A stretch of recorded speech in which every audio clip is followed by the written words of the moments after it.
ఓం నమో వెంకటేశాయ. పీతకౌశేయాంబరా అపి శరీరగాంబరా గోవింద గోవింద. ముకుటమణిధ్వస్తహారా కనకకటి సూత్రహారా గోవింద గోవింద. ఆవిష్కృతం భుజయుగం పురటే శరీరే పీతాంబరం కనకకుండలభూషణాఢ్యం నీలాలకం మణికిరీటధరం సుహాసం దేవం స్వకీయజనవాంఛితదన్నమామి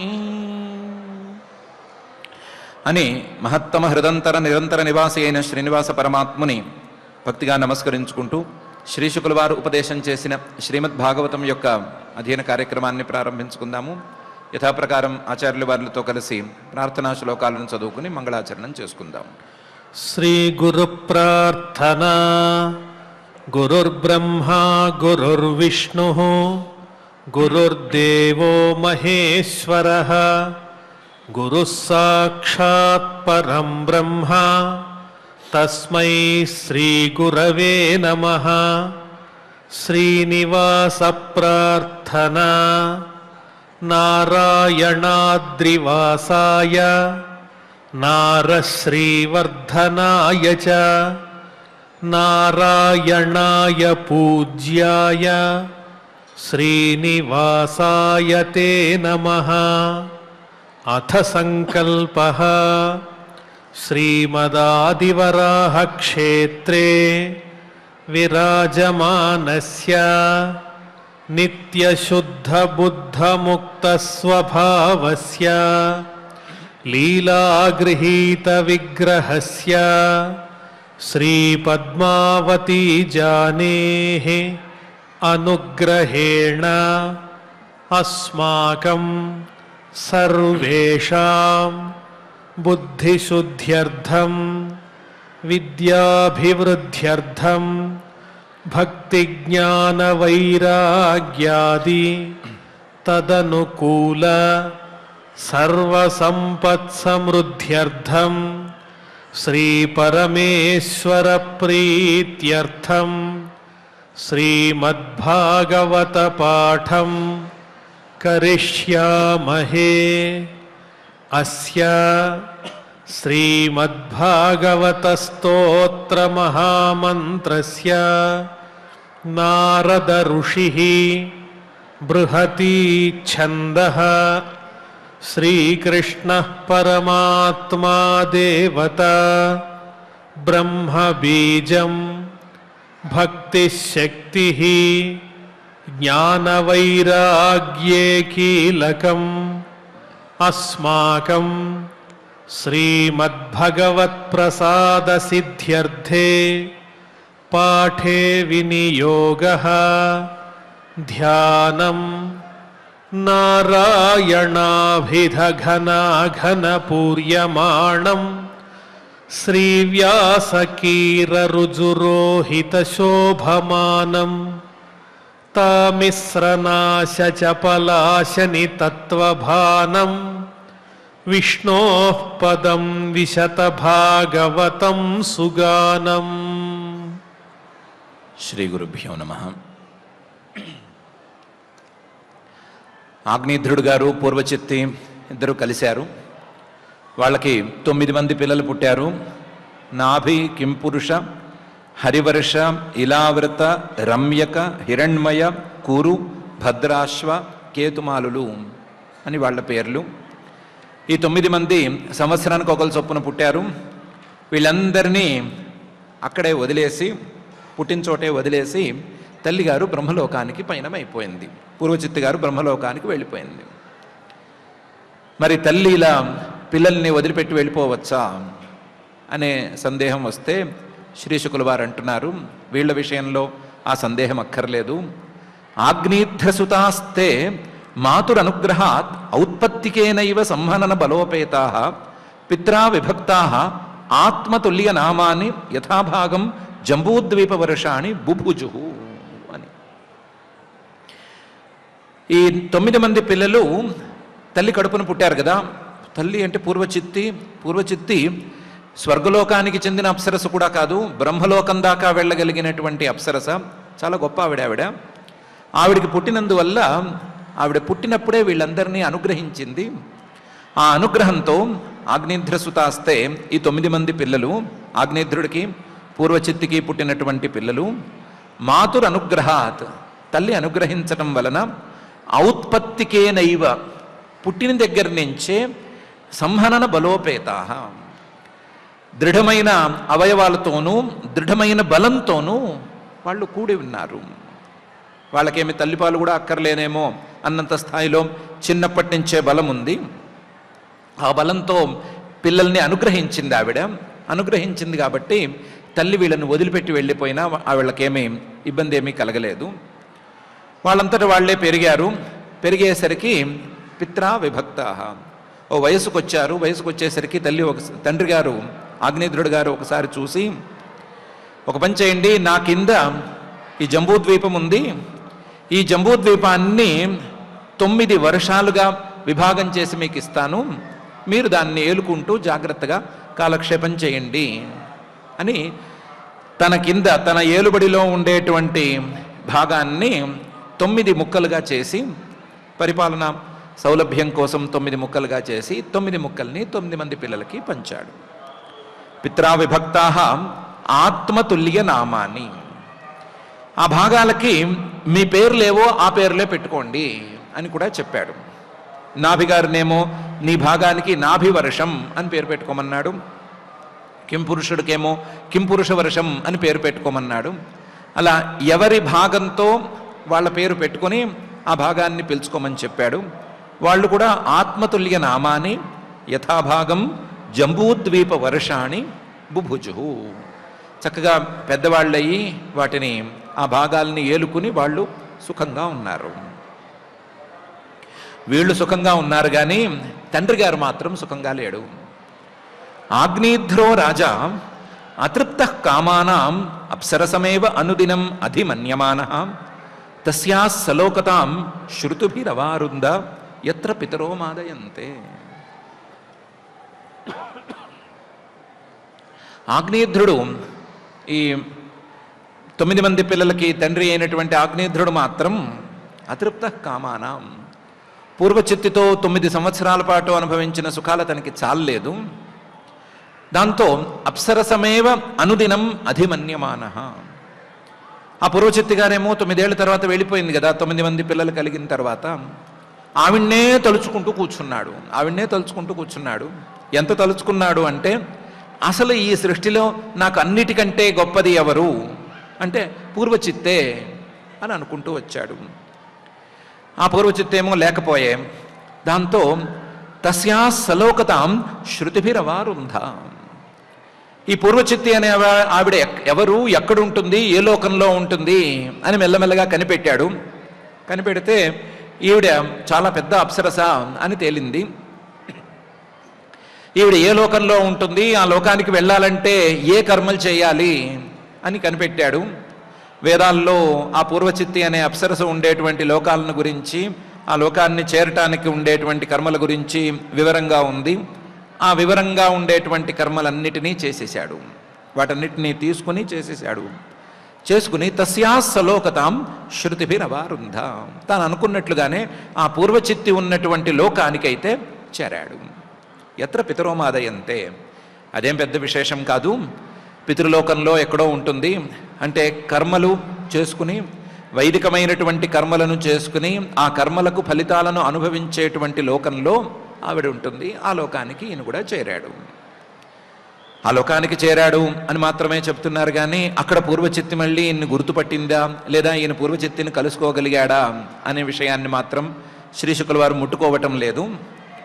ఇతను చాలా గొప్ప తండ్రికి పుట్టినా సరే, అంత ప్రియవ్రతుడు అనేటువంటి మహానుభావుడికి పుట్టినా సరే, తన యొక్క ఈ సహజమైనటువంటి కోరికను అణుచుకోలేకపోయాడు. దాంతో దానికోసమే కర్మలను చేసుకున్నాడు. దానికోసమే కర్మలను చేసుకుని అక్కడికే చేరాడు అని మాత్రమే చెప్తున్నారు. అయితే ఈయన కదిలిపోయిన తర్వాత సంపరేతే పితరి నవభ్రాతర మేరుదుహిత మేరుదేవీం ప్రతిరూపాం ఉగ్రదంష్ట్రీం లతాం రమ్యాం శ్యామాం నారీం భద్రాం దేవమీతిం ఇతి సంజ్ఞా నవ ఉదవహన్.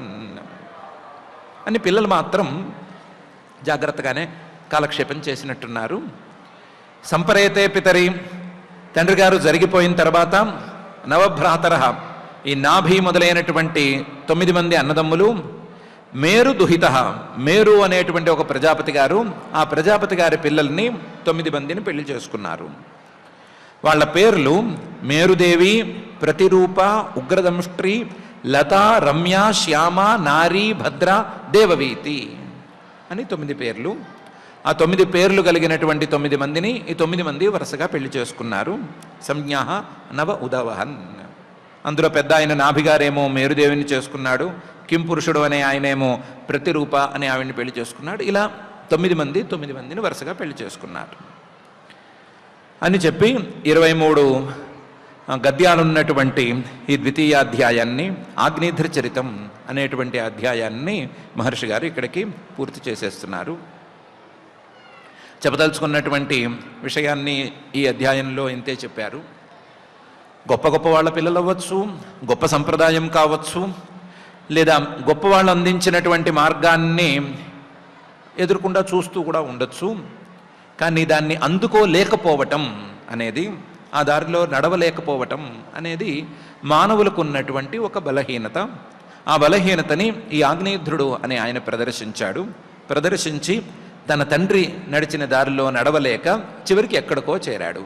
తండ్రి ఏమో పరమాత్మ దగ్గర తేలాడు, తాను మాత్రం ఎక్కడో పూర్వచిత్తి ఉన్నటువంటి లోకంలో చేరాడు. ఆ తర్వాత ఏమయ్యాడు, తర్వాత ఏమేం జరిగింది అని తెలుసుకోనక్కర్లేదు అనే పరిస్థితికి చేరాడు. అలా ఈ చరిత్రను విన్న వాళ్ళు ఎవరైనా సరే నడుచుకోకుండా ఉంటే అదే చాలు అనే అభిప్రాయంతో శ్రీ శుకుల వారు ఈ అధ్యాయాన్ని చెప్తూ నాభిచరితం అనేటువంటి 3వ అధ్యాయాన్ని ప్రారంభించబోతున్నారు. నాభి అనే ఆయన ఆగ్నేయుధ్రుడికి పూర్వచిత్తికి పుట్టినటువంటి 9 మంది పిల్లల్లో మొదటివాడు. ఆ మొదటివాడు మేరుదేవి అనేటువంటి మేరు ప్రజాపతి గారి మొదటి అమ్మాయిని పెళ్లి చేసుకున్నాడు అని అనుకున్నాము. ఆ మేరుదేవితో కూడినటువంటి నాభి గారు ఏమేం చేశాడు, ఏమేం జరిగింది అనే విషయాన్ని ఈ అధ్యాయంలో శ్రీశుకుల వారు చెప్పబోతూ శ్రీశుక ఉవాచ ఇలా మొదలు పెడుతున్నారు. నాభిరపత్యకామ అప్రజయా మేరుదేవ్యా భగవంతం యజ్ఞపురుషం అవహితాత్మా అయజత అని. నాభి మేరుదేవి వీళ్ళిద్దరి పెళ్లి జరిగింది. పెళ్ళైన చాలా ఏళ్ళైనా సరే వీళ్ళిద్దరికీ సంతానం కలగకపోవటంతో అప్పుడున్న సంప్రదాయం ప్రకారం యజ్ఞాల ద్వారా పరమేశ్వరుణ్ణి కొలుచుకుని ఆయన అనుగ్రహంతో సంతానాన్ని పొందుదాము అనుకుని యజ్ఞాన్ని ప్రారంభించాడు. నాభి అనేటువంటి ఈ నాభి వర్షానికి, ఇప్పుడు మనం భారత వర్షం అని పిలుచుకుంటున్నటువంటి ఈ ప్రాంతానికి అధిపతి అయినటువంటి ఆగ్నేయుధ్ర కుమారుడు అపత్యకామ, సంతానం కావాలి అనేటువంటి కోరికతో, అప్రజయ, అప్పటికి సంతానం కలగని మేరుదేవి అనేటువంటి తన భార్యతో కలిసి భగవంతం యజ్ఞపురుషుడైనటువంటి పూజనీయుడైనటువంటి యజ్ఞపురుషుడిని అవహితాత్మ, ఏకాగ్రతతో నిండినటువంటి మనస్సుతో అయజత, అర్చించుకోసాగాడు. ఓ యజ్ఞం ప్రారంభించాడు. యజ్ఞంలో చాలా అంశాలుంటాయి. వాటిల్లో ఒక అంశాన్ని చేస్తూ ఉండగానే పరమాత్మ ప్రత్యక్షమైపోయాడు అని పై గద్యంలో చెప్తున్నారు.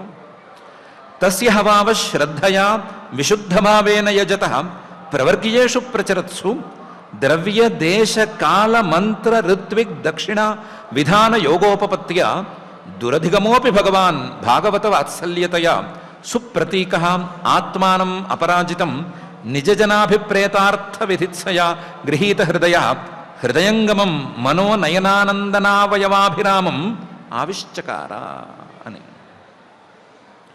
తస్య హవావ, ఆయన యజ్ఞం ప్రారంభించాడు నాభి మహారాజు గారు.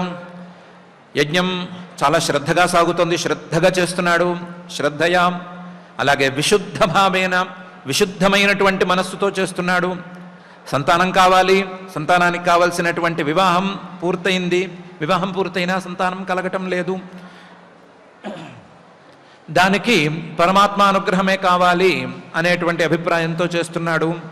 ఇలా ఆయన యజ్ఞం ప్రారంభించి ఏదో 4 అడుగులు వేశాడో లేదో, యజత ప్రవర్గీయేషు, ప్రవర్గ్యలు అనేటువంటి యజ్ఞంలో భాగమైనటువంటి ఒక చిన్న అంగంలోనే ప్రచరత్సు, అవి నడుస్తూ ఉండగానే పరమాత్మ ప్రత్యక్షమైపోయాడు. ప్రవర్గ్యలు అని యజ్ఞంలో, ఏ యజ్ఞంలోనైనా సరే ముందు వచ్చేటువంటి ఒక చిన్న కర్మ, రోజు 2-3 రోజులు చేయవలసినటువంటి చిన్న చిన్న పనులు ఇవి. ఈ ప్రవర్గ్యలకి శ్రీమన్ మహావిష్ణువుకి ఒక సంబంధం ఉంది. అది ఒక కారణం. రెండవ కారణం, ఈ ప్రవర్గ్యలని ఈయన శ్రద్ధగా చేస్తున్నాడు, శుద్ధ భావంతో చేస్తున్నాడు. ఈ రెండవ కారణం కూడా కలిసేసరికి ఈ ప్రవర్గ్యలు నడిచేటప్పుడే, అంటే యజ్ఞం 4 అడుగులు జరిగిందో లేదో ఈ లోపలే పరమాత్మ ప్రత్యక్షమైపోయాడు. అట్టెటా ప్రత్యక్షమైపోతాడండి? యజ్ఞం కష్టపడి పూర్తి చేస్తే కదా ప్రత్యక్షం అవ్వాలి, ముందే ప్రత్యక్షమైపోతే ఎట్టా అని అంటే దానికి శ్రీ శుకుల వారు చెప్తున్నారు, ఆయన చాలా జాగ్రత్తగా చేశాడు యజ్ఞము. ద్రవ్య దేశ కాల మంత్ర ఋత్విక్ దక్షిణ విధాన యోగోపపత్తి అని చూసుకున్నాడు. యజ్ఞానికి ప్రధానంగా 7 కావాలి, 7 అంశాలు కావాలి. 7 అంశాలు సక్రమంగా ఉన్నాయా లేవా చూసుకున్నాడు ఆయన. అందుకని ప్రత్యక్షమైపోయాడు. యజ్ఞానికి కావలసినటువంటి ద్రవ్యాలు ఇవన్నీ చక్కగా సమకూరినాయా లేవా చూసుకోవాలి, అది చూసుకున్నాడు. కావలసినటువంటి ద్రవ్యాలు కావలసిన తీరులో సంపాదించుకుని పెట్టుకున్నాడు. దేశం, యజ్ఞానికి కావలసినటువంటి పవిత్రమైన ప్రదేశం, దాన్ని సమకూర్చుకున్నాడు సరిగ్గాను. కాలం, యజ్ఞానికి సరి అయిన కాలాన్ని నిర్ణయించుకున్నాడు. యజ్ఞానికి కావలసినటువంటి మంత్రాలను చక్కగా సాధించుకున్నాడు. ఏ యూట్యూబ్లోనో అక్కడ ఇక్కడ వినేసి నేర్చుకున్న మంత్రాలు కావవి. చక్కగా గురుసేవ చేసుకుని ఆ గురువులు అనుగ్రహించినటువంటి మంత్రాలు, గురూపదేశంతో వచ్చినటువంటి మంత్రాలు, ఆ మంత్రాలను ఈయన సాధించుకున్నాడు. మంత్రబలం ఉండేటట్లు చూసుకున్నాడు. ఋత్విక్కులు వీళ్ళు వాళ్ళు అని కాకుండా మంచి వాళ్ళు, నిష్ఠ కలిగిన వాళ్ళు, వాళ్ళని ఎంచుకున్నాడు. అలాగే దక్షిణ, ఆ ఋత్విక్కులకు ఇవ్వవలసినటువంటి దక్షిణ ఎంత చక్కగా ఉండాలో అంత చక్కగా ముందే నిర్ణయించి పెట్టుకున్నాడు. వీళ్ళకేంటి డబ్బులు ఇచ్చేదేమిటి, మనం ఎగ్గొట్టేద్దాము అనేమి అనుకోలేదు. వీటన్నిటితో పాటు యజ్ఞం ఏ విధానంలో సాగాలో, ఏ వాక్యాల ప్రకారం సాగాలో ఆ వాక్యాలన్నిటినీ ముందే విచారించి నిర్ణయించుకుని తయారుగా పెట్టుకుని ఉన్నాడు.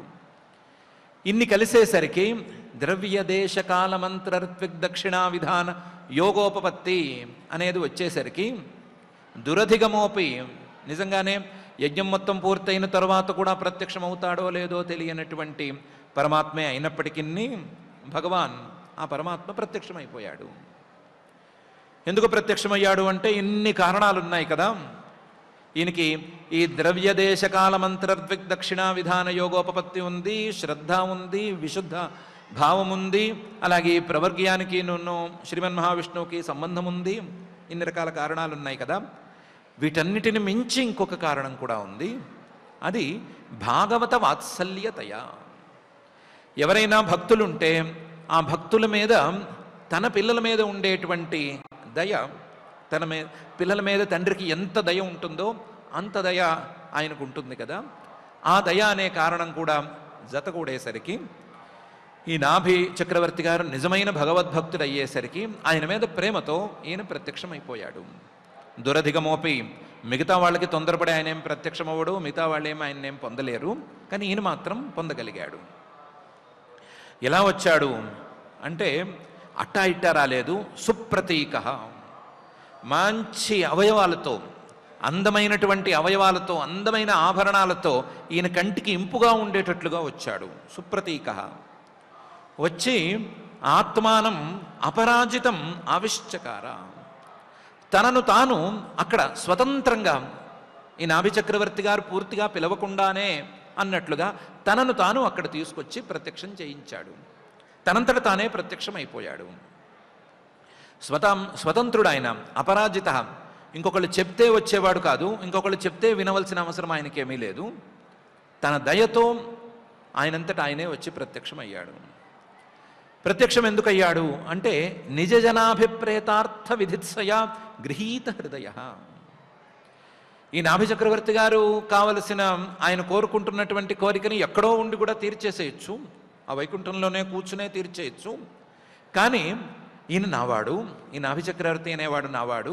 ఎందుకంటే శ్రద్ధగా చేస్తున్నాడు, ఎందుకంటే విశుద్ధ భావంతో ఉన్నాడు, భక్తిగా ఉన్నాడు. వీడు నావాడు కాబట్టి వీడి దగ్గరికి రావాలి, వీడి దగ్గరకు వచ్చి కనిపించి నీకు కావాల్సిందేదో నేను ఇస్తాను అని అనాలి. అంటేనే ఆయనకు కూడా తృప్తి. నిజజన అభిప్రేతార్థ విధిత్సయ గృహీత హృదయ. ఆయన మనస్సంతా కూడా ఎప్పుడూ అటువైపుకే లాగుతూ ఉంటుంది. నా వాళ్ళు, నా భక్తులు ఉంటే వాళ్ళ కంటి ముందుకు వచ్చి నీకు కావాల్సిందేదో నేను చూస్తాను, యోగక్షేమం వహామ్యహం అని అనాలి అన్నట్లుంటుంది. అందుకని ఆయనంతటా ఆయనే దిగాడు. దిగినవాడు హృదయంగమమైనటువంటి రూపంతో ఆవిష్చకార తనను తాను ప్రత్యక్షమయ్యేటట్లు చేశాడు. మనోనయనానందనావయవాభిరామం. ఆయన వచ్చిన రూపముందే ఆ రూపంలోని ప్రతి అవయవము కూడా చూసేవాళ్ల కళ్ళకి, ఆ చూసేవాళ్ల మనస్సులకి ఆనందాన్ని కలిగించేటంత సుందరంగా ఉన్నాయి. ప్రతి అవయవము అంత సుందరంగా ఉంది. ప్రతి అవయవము మనస్సుకి, నయనాలకి, అన్నిటికీ కూడా ఆహ్లాదాన్ని కలిగించేలా ఉన్నాయి. అలాంటి రూపాన్ని ధరించి ఆయన ప్రత్యక్షమయ్యాడు. తస్య భావశ్రద్ధయా విశుద్ధభావేన యజతః ప్రవర్గ్యేషు ప్రచరత్సు ద్రవ్యదేశకాలమంత్రర్త్విక్ దక్షిణా విధాన యోగోపపత్త్యా దురధగమోపి భగవాన్ భాగవత వాత్సల్యతయా సుప్రతీకః ఆత్మానమపరాజితం నిజజనాభిప్రేతార్థ విధిత్సయా గృహీత హృదయ హృదయంగమం మనోనయనానందనావయవాభిరామం ఆవిష్చకార.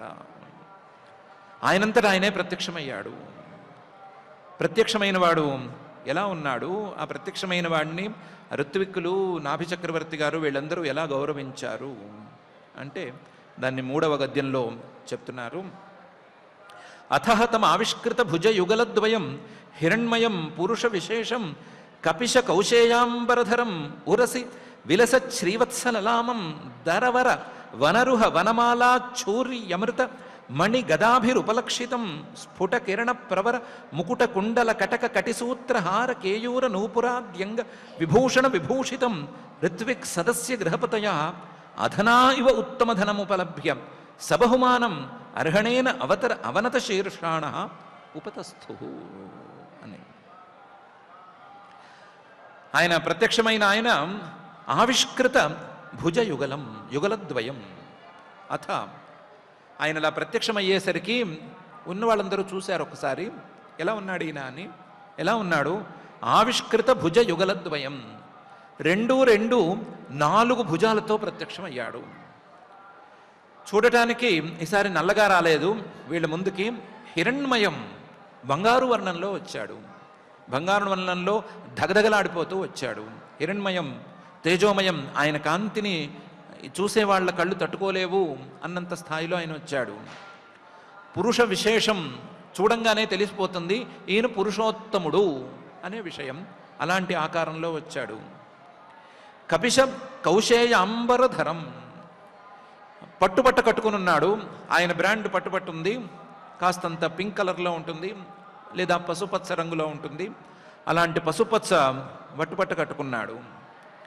దీనికి తోడు విలసత్ ఉరసి విలసత్ శ్రీవత్సలలామం, ఆయన ఉత్తరీయంగా వేసుకుంటే ఆయన హృదయం మీద ఉండేటువంటి శ్రీవత్సం అనే పేరుతో ఉండే మత్స అందంగా కనిపిస్తోంది, బయటకు కనిపిస్తోంది. అలాంటి చిహ్నంతో కనిపించాడు. ఒక్కొక్క భుజంలోనూ ఒక్కొక్క అందమైన ఆభరణాన్ని ధరించాడు. ఒక్కొక్క చేతిలోనూ ఒక్కొక్కటి పట్టుకున్నాడు. అందులో దరవరం, తనకే సొంతమైనటువంటి పాంచజన్యం అనే శంఖాన్ని ఒక చేతితో పట్టుకున్నాడు. వనరుహం, తన ఇంకొక చేతిలో పద్మాన్ని పట్టుకుని ఉన్నాడు. ఇది కాక వనమాలను ధరించి ఉన్నాడు. అచ్చూరి అంటే చక్రాన్ని ఒక చేత్తో ధరించాడు. అమృతమణి, మెడలో కౌస్తుభమణి అనే దాన్ని వదిలిపెట్టకుండా ధరిస్తాడు కాబట్టి దాన్ని ధరించి ఉన్నాడు. 4వ చేతిలోనేమో గదని ధరించి ఉన్నాడు. ఇలాంటి వీటితో స్పష్టంగా తెలుస్తున్నాడు. దరవర వనరుహ వనమాల అచ్చూరి అమృతమణి గదాధిభి ఉపలక్షితం. ఇవి చేతులకి లేదా మెళ్ళో వేసుకునే వనమాల, మణి ఇంతవరకే పరిమితమైతే స్ఫుట కిరణ ప్రవర ముకుట కుండల కటక కటిసూత్రహార కేయూర నూపురాద్యంగ విభూషణ విభూషితం. స్ఫుట కిరణాలు, ఆయన శరీరం మీద ఉండేటువంటి ఆభరణాల్లో ఉండే ప్రతి మణి కూడా కిరణాలను వెదజల్లుతోంది. మంచి విలువైన మణి కాబట్టి కిరణాలను వెదజల్లుతోంది. అలాంటి స్ఫుట కిరణ ప్రవర, కిరణాలను వెదజల్లేటువంటి మణిశ్రేష్ఠాలతో కూడినటువంటి ముకుటాన్ని, కిరీటాన్ని ధరించాడు. 2 చెవులకి 2 కుండలాలను ధరించాడు. కటకం, మెడలో ధరించే ఒక రకమైన మకర కంఠేనో ఏదో అంటారు, దాని లాంటి మాలను ధరించాడు. కటిసూత్రం, నడుముకి కట్టుకునే మొలతాడు, బంగారు మొలతాడు, దాంట్లో కూడా మణులు ఉండే వాటినే ధరించాడు. హారం, లాంగ్ చైన్ లాంటివి వాటిని ధరించాడు. కేయూరం, భుజాలకు ఉండేటువంటివి. నూపుర, కాలి అందెలు, అవి కూడా బంగారమే ధరించాడు. నూపురాది, ఇంకా రకరకాల ఆభరణాలు ఉన్నాయి. ఆ ఆభరణాలన్నిటినీ అంగ విభూషణం, ఆభరణాలన్నిటినీ విభూషితం, చక్కగా ధరించి అందంగా వచ్చాడు. ఇలాంటి వాడిని చూసేసరికి అసలే బంగారు వర్ణంతో ఉన్నాడు. ఆ బంగారు వర్ణంతో ఉండేవాడేమో ఇన్ని బంగారు ఆభరణాలను ధరించాడు. ఆ బంగారు ఆభరణాలు, ఈ బంగారు వర్ణము, ఈ రెండే కాంతులు వెదజల్లుతున్నాయి అని అనుకుంటే, ఈ ఆభరణాల మీద ఉండేటువంటి మణులు ఇంకా కూడా కాంతులు వెదజల్లుతున్నాయి అనే స్థాయిలో ఆయన వచ్చి దిగి నుంచునేసరికి ఋత్విక్ సదస్య గృహపతయ, అక్కడ ఉండేటువంటి నాభిచక్రవర్తి గారు, ఆ యజ్ఞాన్ని చేస్తున్నటువంటి యజమానుడు, ఆయన్ని యజ్ఞం చేయిస్తున్నటువంటి ఋత్విక్కులు, అలాగే ఆ యజ్ఞంలో తపోపులు ఏం జరుగుతున్నాయి అని చూడటానికి వచ్చినటువంటి సదస్యులు, వీళ్ళందరూ కూడా, లేదా ఋత్విక్ సదస్య గృహపతయ, యజ్ఞాన్ని చేయించే ఋత్విక్కులు, యజ్ఞం సరిగ్గా సాగుతోంది అని నిర్ణయించేటువంటి సదస్యులు, అలాగే గృహపతి, ఆ యజ్ఞాన్ని చేసేటువంటి నాభిచక్రవర్తి గారు, వీళ్ళందరూ ఆయన్ని చూశారు. అందరికీ కనిపించాడు. కనిపించేసరికి ఒక్కసారి అందరూ ఒక్క ఉదుటను లేచారు. చేసే పనులన్నీ అక్కడ పెట్టేసి ఈయన కోసం ఒక్కసారి లేచారు. ఎంతలా ఆర్తిగా చూశారు అంటే చూసిన వాళ్ళు, అధనా ఇవ ఉత్తమ ధనం, డబ్బులు లేక దరిద్రంలో కొట్టుమిట్లాడుతూ ఈ దరిద్రం ఎప్పటికి వదులుతుందిరా బాబు అని దేబరించేటువంటి వాడు ఉన్నట్టుండి ఒక పెద్ద నిధిని చూస్తే ఎలా చూస్తాడో అలా చూశారు, అందరూ చూశారు. అధనాహ ఇవ ఉత్తమ ధనం, వీళ్ళందరూ దాదాపు అధనాహ అనే పరిస్థితిలో ఉన్నారు. దరిద్రంతో కొట్టుమిట్లాడుతున్నారు. ఏమి దరిద్రం అంటే వీళ్ళందరికీ స్వానందం అనేది లేదు, ఆత్మానందం అనేది లేనే లేదు. ఆత్మానందం అనేది లేక, ఆ ఆత్మానందం ఎక్కడ దొరుకుతుందిరా బాబు, ఈ విషయ సుఖాలు వీటి కోసం ఎప్పటికీ ఎంతసేపటికి మనం వెంపట్లాడుతూ ఉంటాము అని బాధపడుతూ ఆత్మానందం కోసం కొట్టుమిట్లాడుతున్నారు, తన్నుకుంటున్నారు. అలాంటి వాళ్ళు ఈ ఆత్మానందం అంతా కూడా ఒక నిధిగా పోతపోసినట్లుగా ఈ పరమాత్మ ప్రత్యక్షం అయ్యేసరికి అధనా ఇవ ఉత్తమ ధనం ఉపలభ్య, కళ్ళారా ఒక్కసారి ఆశగా చూసుకున్నారు. చూసుకున్న వాళ్ళు సబహుమానం ఉపలభ్య, చాలా గౌరవంగా చూశారు. దరిద్రుడికి నిధి అనేది గౌరవంగా చూడాల్సిందే కదా, అలాగే ఈ ఆత్మానంద నిధిని కూడా వాళ్ళు సబహుమానం ఉపలభ్య, గౌరవంగా చూసి, సబహుమానం అర్హణేన, గౌరవంగా ఆయనకి అందించవలసినటువంటి అర్ఘ్యపాద్యాదులన్నిటినీ అందించారు. అందించి అప్పటికీ గౌరవం అనేది తగ్గక అవనత శీర్షాణ ఉపతస్థు, తలలు వంచుకుని వినయంగా చేతులు కట్టుకుని ఆయన పక్కన నుంచునున్నారు. అథహతమ ఆవిష్కృత భుజయుగలద్వయం హిరణ్మయం పురుష విశేషం కపిశ కౌశేయాంబరధరం ఉరసి విలసశ్రీవత్సలలామం దరవర వనరుహ వనమాలాఛూర్యమృతమణి గదాదిభిరుపలక్షితం స్ఫుటకిరణ ప్రవర ముకుట కుండల కటక కటిసూత్రహార కేయూర నూపురాద్యంగ విభూషణ విభూషితం ఋత్విక్ సదస్య గృహపతయ అధనా ఇవ ఉత్తమధనం ఉపలభ్య సబహుమానం అర్హణేన అవనత శీర్షాణ ఉపతస్థు. అందరికీ మనస్సులో బహుమానం, గౌరవం ఉంది. అందరికీ మనస్సులో ఆయన మీద భక్తి ఉంది, ఆయన్ని చూశామనే ఆనందం ఉంది. కానీ ఎవరు మాట్లాడాలి అని మాత్రం ఎవరికీ తేలలేదు. ఉన్నవాళ్ళలో పెద్దవాళ్ళు ఋత్విక్కులు కాబట్టి, వాళ్ళు జ్ఞానవంతులు కాబట్టి వాళ్ళు మాత్రం ముందుగా నోరు తెరిచారు. నోరు తెరిచి ఇలా అన్నారు, ఋత్విజ ఊర్చుః. అర్హసి ముహుః అర్హత్తమార్హణమస్మాకం అనుపథానాం నమో నమః ఇత్యేతావదుపశిక్షితం. కోర్హతి పుమాన్ ప్రకృతి గుణ వ్యతికరమతిః అనీశః ఈశ్వరస్య పరస్య ప్రకృతి పురుషయోః అర్వాక్తనాభిః నామరూపాకృతిభిః రూపనిరూపణం అని అన్నారు. నోరు తెరుపుడు పడట్లేదు, కష్టపడి పెగుల్చుకుని మాటలు అన్నారు. అర్హత్తమా, ఓ పూజ్యతమా, పూజించదగిన వాళ్ళు పూజ్యులు చాలామంది ఉండొచ్చు. ఆ పూజ్యులందరిలోకి నువ్వు అందరికంటే కూడా శ్రేష్ఠుడైన వాడివి. అలాంటి వాడివి. అర్హసి అర్హణం అస్మాకం,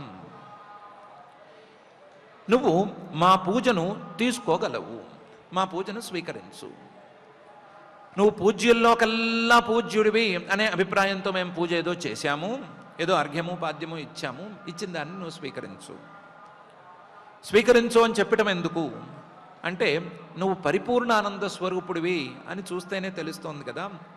ఇలాంటి పరిపూర్ణుడైన వాడికి ఎదుటి వాళ్ళు ఇచ్చేటువంటి వస్తువులతో పని లేదు. కాబట్టి మేము ఇచ్చే అర్ఘ్యము పాద్యము నీకు లెక్కలేకపోవచ్చు, కానీ మేము కాస్త భక్తిగా చేస్తున్నాం కాబట్టి మా భక్తిని లెక్కలోకి తీసుకుని, మా భక్తిని పరిగణనలోకి తీసుకుని ఈ పూజను అంగీకరించు. అస్మాకం అనుపథానాం, మేము నీ భక్తులము, మా భక్తుల యొక్క పూజను నువ్వు స్వీకరించు. నువ్వు పరిపూర్ణుడివే, నీకేమీ అక్కర్లేదు, కానీ స్వీకరించు. మేము నీ భక్తులమని చెప్పుకుంటున్నాం కదా అని నిన్ను ఎలా పూజించుకోవాలి లేదా నీకు ఎలా పూజలు చెల్లించుకోవాలి అనే విషయం మాకు తెలుసు అనుకుంటావేమో. అవేమీ తెలియదు. ఎందుకంటే నమో నమః ఇత్యేతావత్ సదుపశిక్షితం. మాకు మా పెద్దలు ముందే చెప్పారు, ఎప్పుడైనా ఆ పరమాత్మ సాక్షాత్కరిస్తే, ఆ పరమాత్మను చూసేటువంటి సందర్భం అనేది ఒకటి మీకు గోచరిస్తే, అలాంటిది ఒకటి మీకు ఉపస్థితమైతే, మీరు ఆయనకి 2 చేతులు జోడించి నమో నమః అని చెప్పి తప్పించుకోండి అని చెప్పారు. ఎందుకంటే ఆ పరమాత్మ ఇలా ఉంటాడు అలా ఉంటాడు అని మేము కూడా మీకు చెప్పలేము కాబట్టి ఆయన ఇలా కనిపిస్తే అలా గుర్తించమనో, అలా కనిపిస్తే ఇలా పూజించుకోమనో చెప్పే దమ్ము మాకు కూడా లేదు. ఆయన ఎప్పుడు కనిపించినా ఎలా కనిపించినా సరే నమో నమః అని అనుకోండి అని ఇత్యేతావత్ సదుపశిక్షితం. మా పెద్దవాళ్ళు మాకు చెప్పారు. అందుకని ఈ పూజలు చేసుకుందామని ఇవన్నీ మాకు అభిప్రాయం లేదు. నీ గురించి మాకు తెలుసు అని కూడా మాకేం అభిప్రాయం లేదు. నమో నమః అని ఇంతవరకే చెప్తున్నాము, అంతవరకే మాకు తెలుసు. మా పెద్దవాళ్ళు ముందే చెప్పారు. ఏమని? మీకు మేము చెప్పలేకపోవటం కాదు, మాకు చెప్పిన వాళ్ళు కూడా చెప్పలేకపోయారు. ఎందుకు చెప్పలేకపోతున్నారు అంటే, కోర్హతి పుమాన్, ఆ పరమాత్మను తెలుసుకోగలిగిన, పరమాత్మను వర్ణించుకోగలిగినటువంటి శక్తి ఏ పురుషుడికి ఉంది? కోర్హతి పుమాన్. ఏ పురుషుణ్ణి చూసినా, ఏ మనిషిని చూసినా ప్రకృతి గుణ వ్యతికరమతి, ప్రకృతి తాలూకు గుణాలు, సత్వరజస్తమో గుణాలు, ఆ గుణాల ద్వారా వచ్చినటువంటి ఈ ప్రపంచం మీదే తన మతిని మొత్తాన్ని ఒలకపోసుకుని ఉన్నాడు. ప్రకృతి గుణ వ్యతికరమతి, మొత్తం తనకున్నటువంటి బుద్ధిశక్తిని మొత్తాన్ని ప్రపంచం మీద ఒలకపోసేశాడు, పారబోసేసుకున్నాడు. ఇలా పారబోసుకోవటం వలన అనీశః, పరమాత్మను తెలుసుకునేటువంటి శక్తి లేకుండానే ఉన్నాడు ఏ మనిషిని చూసినా. ఇలాంటి పరమాత్మను తెలుసుకునే శక్తి లేని, పరమాత్మ కాకుండా ఉండేటువంటి ప్రకృతి మీదే బుద్ధిశక్తినంతా పారబోసుకున్నటువంటి ఏ మనిషి అయినా సరే ఆ పరమాత్మను తెలుసుకోలేడు కదా. కోర్హతి పుమాన్ ప్రకృతి గుణం వ్యతికరమతి అనీశః. ఈశ్వరుడేమో, ఆ పరమాత్మేమో పరస్య ప్రకృతి పురుషయోః, ప్రకృతిని, ఆ ప్రకృతి తాలూకు గుణాలను అనుభవించేటువంటి పురుషుణ్ణి దాటి ఉన్నవాడాయే. ప్రకృతి ఈ సృష్టిని తయారు చేసి పెడితే, ఈ సృష్టిలో ప్రకృతి తాలూకు గుణాలతో సుఖదుఖాలు ఇవన్నీ తయారైపోతూ ఉంటే, ఆ తయారైన వాటిని భుజించటానికి, ఆ తయారైన వాటిని అనుభవించటానికి సంసిద్ధంగా ఉండేటువంటి పురుషులు, జీవులు కోకొల్లలుగా ఉన్నారు. ఈ కోకొల్లలుగా ఉండేటువంటి పురుషుల కంటేనూ, ఆ పురుషులు అనుభవించటానికి ఎంత సృష్టిని కావాలంటే అంత సృష్టిని చేయగలిగినటువంటి ప్రకృతి కంటేనూ ఈయన పరహ పై స్థాయిలో ఉన్నాడు, వీటికంటే భిన్నంగా వీటితో సంబంధం లేకుండా ఉన్నాడు. అలాంటి ఈశ్వరుణ్ణి ఇలాంటి జీవుడు స్తుతి చేయటం అంటే ఏం చేస్తాడు, అసలు కనిపెట్టడం అంటే ఎలా కనిపెట్టగలుగుతాడు? ఒకవేళ ఏమైనా చేద్దామని నోరు పెగల్చుకున్నా సరే అర్వాక్తనాభి నామరూపాకృతిభి రూప నిరూపణం కోరహతి పుమాన్. ఏ పేరు పెట్టి ఆయన్ని చెప్పాలన్నా, ఏ పేరు పెట్టి ఆయన్ని పిలవాలన్నా ఆ పేరు ఆయన కంటే అర్వాక్తనం, ఆయన కంటే తక్కువ స్థాయిలో ఉంది. ఏ రూపాన్ని గురించి, ఆయన తాలూకు ఏ రూపాన్ని గురించి చెప్పాలన్నా అది ఆయన కంటే అర్వాక్తనం.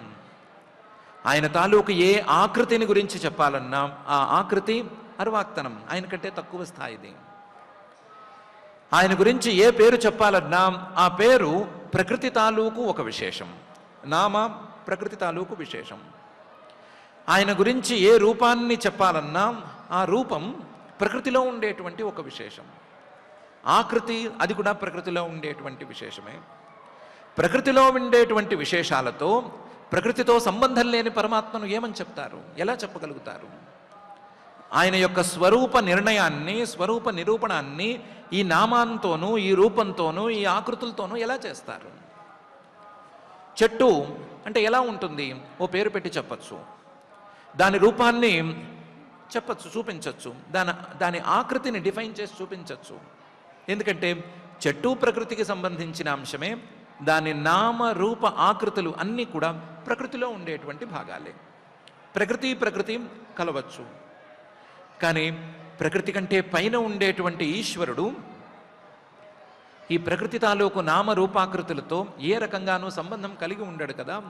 కాబట్టి సంబంధం కలిగి ఉండని ఆ ఈశ్వరుణ్ణి వీటితో చెప్పలేరయ్యా అని మా పెద్దవాళ్ళు మాకు ముందే చెప్పారు.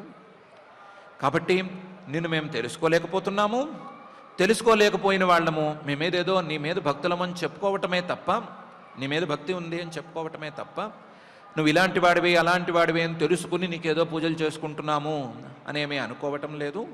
కాబట్టి మా మీద దయతో మేము చేసిన ఈ చిన్న ఉపచారాన్ని నువ్వు స్వీకరించవలసింది అని ఋత్విక్కులు చెప్పారు.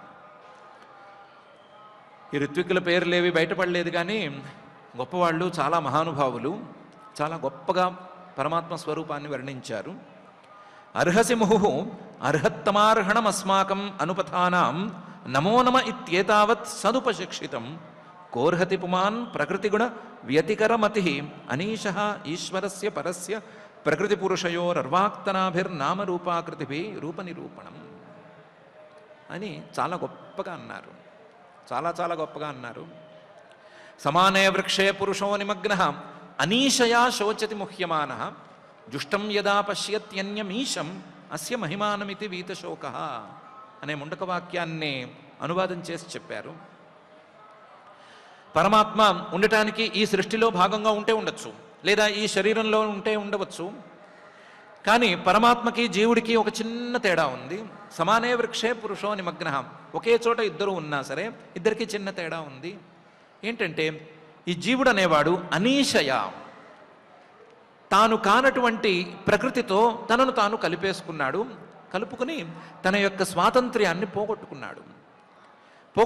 కాబట్టి ప్రకృత గుణ వ్యతికర మతిగా మారాడు. కాబట్టి అనీశగా మిగిలిపోయాడు. అనీశ కాబట్టి శోచతి ముహ్యమాన, తన మోహంతో తానే బాధపడుతూ ఉంటాడు. తన వ్యామోహంతోనూ తన అజ్ఞానంతోనూ నిరంతరం బాధపడుతూనే ఉంటాడు. దీనికి పూర్తిగా వ్యతిరేక దిశలో ఉన్నవాడు ఈశ్వరుడు. ఈశ, ఆయన స్వతంత్రుడుగా ఉన్నాడు. స్వతంత్రుడుగా ఉన్నటువంటి ఆయన ఈ ప్రకృతిలోకి కూరుకోపోలేదు. ప్రకృతితో వచ్చినటువంటి భోగాలను అనుభవించడానికి ఆయనేమీ సిద్ధపడలేదు. సిద్ధపడక ఆయన స్వతంత్రంగా హాయిగా ఉన్నాడు. ప్రకృతిలోకి కూరుకోపోలేదు కాబట్టి ఆయన్ను ప్రకృతిలో ఉన్నవాళ్ళు తెలుసుకోవటం చాలా కష్టం. ప్రకృతిలో కూరుకుపోలేదు కాబట్టి ప్రకృతితో సంబంధించినటువంటి నామ రూప ఆకృతులతో ఆయన్ని చెప్పటం అనేది చాలా కష్టం. ఆయన్ని జుష్టం యదా పశ్యత్యన్యమీశం, తన యొక్క స్వస్వరూపంగా తెలుసుకోవటం ఒక్కటే చేయగలిగింది. ఆ చేయటానికి ఈ ప్రకృతిని వదిలిపెట్టడం అనేది ఒక్కటే చేయవలసింది. అస్య మహిమానం అని ఆయన యొక్క మహాత్మ్యాన్ని తెలుసుకున్నప్పుడే ఇది సాధ్యపడుతుంది. అప్పుడే వీతశోక, తన యొక్క శోకాలను జీవుడు పోగొట్టుకోగలుగుతాడు అని ఆ వాక్యం చెప్తోంది. ఆ వాక్యం తాలూకు స్వారస్యం మొత్తాన్ని గుప్పించి పరమాత్మకే ఈ ఋత్విక్కులందరూ చక్కగా ఒప్పచెప్పి సకల జననికాయ వృజన నిరసన శివతమ ప్రవర గుణగణైక దేశ కథనాత్ ఋతే అని ఒక చిన్న ముక్క కూడా దానికి కలిపారు. పరమాత్మే ప్రకృతిలో లేకపోతే, ప్రకృతికి పరమాత్మకు సంబంధం లేకపోతే ఆయన వచ్చినప్పుడు ఏమీ పలకకుండా కదా ఉండాలి, ఎందుకు మీరు మాట్లాడుతున్నారు అని అడుగుతారు. ఏం లేదు, సకల జననికాయ వృజన నిరసన శివతమ ప్రవర గుణగణైక దేశ కథనాత్ ఋతే అధికం నార్హతి. నిన్ను చూస్తే ఊరుకోకూడదు, లేదా నీ గురించి మాట్లాడుకోవటాన్ని, నీ గురించి చెప్పుకోవటాన్ని ఎప్పుడూ ఆపకూడదు. ఎందుకు ఆపుకోకూడదు అంటే, నీ గురించి ఏమైనా మాట్లాడితే అది సకల జన నికాయ వృజిన నిరసన శివతమ ప్రవర గుణగణం. నీ గురించి ఏం మాట్లాడినా సరే జనాలందరి యొక్క సకల జన నికాయ వృజన పాపాన్ని నిరసన, పాపాన్ని పోగొట్టేటువంటి శివతమ అతి మంగళకరమైనటువంటి పరవర శ్రేష్టమైనటువంటి గుణాలు నీలో ఉన్నాయి అని చెప్పుకోవటమే. అందులోనూ గుణాలు కావు, గుణగణాలు అంటే గుణాల యొక్క సమూహాలు నీలో ఉన్నాయి అని చెప్పుకోవటమే. చెప్పుకొని అందులో గుణగణైక దేశ కథనం, నీ గుణగణాలలో ఉండేటువంటి ఏకదేశం ఒక భాగాన్ని చెప్పుకోవటం అనేది చేసుకోవచ్చు. తదృతే నకించిద్ అర్హతి, అది తప్ప ఏ జీవుడికి ఏ అర్హత లేనే లేదు. నిన్ను చూస్తే నోరు మూసు కూర్చోకూడదు, నిన్ను చూస్తే ఏదో ఒకటి చెప్పుకోవాలి, లేదా నిన్ను చూడకపోయినా ఏదో ఒకటి చెప్పుకోవాలి. ఏం చెప్పుకోవాలి అంటే, జనాల పాపాలను హరించేటువంటి మంగళకరమైనటువంటి నీ గుణాలలో ఏదో ఒక చిన్న గుణాన్ని గురించి చెప్పుకోవాలి. కాబట్టి ఈరోజు కూడా నువ్వు కనిపించావు, చిన్న గుణాన్ని చెప్పుకుంటున్నాము అని అన్నారు. చెప్పుకుంటున్నాము అన్నంత మాత్రాన నువ్వు వాంగ్మనస గోచర అనేదేమీ కాదు. మాటకు అందవు, మనస్సుకు లొంగవు. పరిజనానురాగ విరచిత శబల సంశబ్ద సలిల సిత కిసలయ తులసికా దుర్వాంకురైరపి సంభృతయా సపర్యయా కిల పరమ పరితుష్యసి. ఏ మాటకు లొంగవు, ఏ మనస్సుకు లొంగవు. కానీ ఎవరైనా నీ గురించి ఒక మాట మాట్లాడితే, ఎవరైనా మనస్సులో ఒక్కసారి నిన్ను తలుచుకుంటే, లేదా మాట మాట్లాడడానికి ప్రారంభం చేసుకుని మనసులో నిన్ను తలుచుకుని ఏదైనా చిన్న సపర్య చేద్దామని అనుకుంటే వాళ్ళకి మాత్రం నీ సంతోషాన్ని ప్రకటిస్తావు. వాళ్ళు చేసే పూజని సంతోషంగా స్వీకరిస్తావు. ఎందుకు స్వీకరిస్తావు అంటే, పరిజనానురాగ, నీ పరిజనులు, నీ భక్తులు అనురాగ ప్రేమతో విరచిత సేవలు చేస్తారు కాబట్టి చేసే సేవల్ని నువ్వు స్వీకరిస్తావు. ఆ సేవలు శబల సంశబ్దం, లోపల భక్తి ఎక్కువైపోతే, ఆ భక్తితో గొంతు పెగలక, గొంతు గద్గదమైపోతే, గొంతులోంచి అక్షరాలు కూడా సరిగ్గా బయటికి రాకపోతే, నోరు సరిగ్గా తెరుచుకోకపోతే, ఆ తెరుచుకోని నోట్లోంచి వచ్చేటువంటి గద్గదాక్షరాలకు కూడా సంతోషించేస్తావు. వాస్తవానికి నువ్వేమో మాటలకి అందనటువంటి వాడివి, అయినా సరే ఈ మాటలు చాలా గద్గదంగాను అస్పష్టంగానూ ఉన్నా సరే వాటికి సంతోషిస్తావు. ఇది కాక ఎవరైనా మనసులో నిన్ను భావన చేసుకుని నీకేమివ్వాలో తెలియక పత్రం పుష్పం ఫలంతోయం అని అన్నావు కదా అనే ఉద్దేశ్యంతో కాస్తంత నీరు నీకు సమర్పిద్దామని అనుకుంటే, సలిల అబ్బో చాలా సంతోషిస్తావు. నీరు దానికి కూడా సంతోషిస్తావు. సిత కిసలయ అలా కాకుండా కాస్త అందమైన పల్లవం, అందమైన చిగురు, తెల్లగా ఉండేటువంటి చిగురు, పవిత్రమైన వృక్షాలకు చెందిన చిగురు, మారేడు లాంటి వాటి చిగుళ్ళు అవి తీసుకొచ్చి సమర్పిస్తే వాటికి కూడా సంతోషిస్తావు. తులసి దళం పెడితే సంతోషిస్తావు. దూర్వాంకురైరపి, గరికెలు చివర్లలో 2, 3 ఇలా ఉంటాయి, అవి దూర్వాంకురాలు అంటారు. లేదా గరికె తాలూకు పల్లవాలు, గరిక తాలూకు చిగుళ్ళు, వాటిని పెట్టినా సరే సంతోషిస్తావు. గూర్వాంకురైరపి సంభృతయా సపర్యయా కిల పరమ పరితుష్యసి. ఇలాంటి చిన్న చిన్న వస్తువులతో చేసిన పూజకైనా సరే చాలా సంతోషిస్తావు.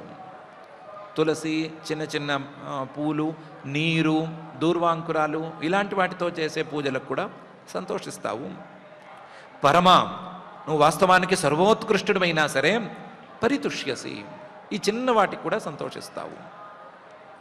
పరమ, సర్వోత్కృష్టమైనటువంటి లక్ష్మీదేవి పరామా, ఆవిడ నీ తోడుగా ఉన్నా సరే, నీ పూజ సాక్షాత్తు లక్ష్మీదేవే చక్కగా వైభవంగా చేస్తున్నటువంటి పరిస్థితి నీకున్నా సరే, సామాన్య భక్తులు చేసేటువంటి ఈ చిన్న చిన్న పూజలకు కూడా సంతోషిస్తావు. ఒకవైపేమో వాంగ్మనస అగోచర అన్నట్లుంటావు, ఇంకొక వైపేమో చిన్న చిన్న మాటలకి సంతోషిస్తావు. ఒకవైపేమో లక్ష్మీదేవినే తన అధీనంలో ఉంచుకున్న వాడివి అన్నట్లుంటావు, మరొక వైపు చిన్న చిన్న పూజలకు కూడా సంతోషిస్తావు. ఈ రెండిటిని ఎలా బ్యాలెన్స్ చేస్తున్నావు అంటే, భక్తుల మీద నీకున్న దయతో చేస్తున్నావు, లేదా భక్తులు నీ మీద ప్రదర్శించేటువంటి భక్తి ద్వారా దీన్ని బ్యాలెన్స్ చేస్తున్నావు అని ఋత్విక్కులు అన్నారు. పరిజనానురాగ విరచిత శబల సంశబ్ద సలిల సజ కిసలయ తులసికా దూర్వాంకురైరపి సంభృతయా సపర్యయా కిల పరమ పరితుష్యసి అనే ఈ గద్యంలో ఇంత చిన్న చిన్న వాటికి సంతోషిస్తున్నావు కదా, కానీ నీ అనుగ్రహం కోసం ఇంత పెద్ద యజ్ఞాన్ని నాభి చక్రవర్తి గారు ప్రారంభించాడు, మేము కూడా శ్రద్ధగా చేయిస్తున్నాము. అథ అనయాపిన భవతః ఇజ్గయా ఉరుభార భరయా సముచితమర్థం ఇహ ఉపలభామహే.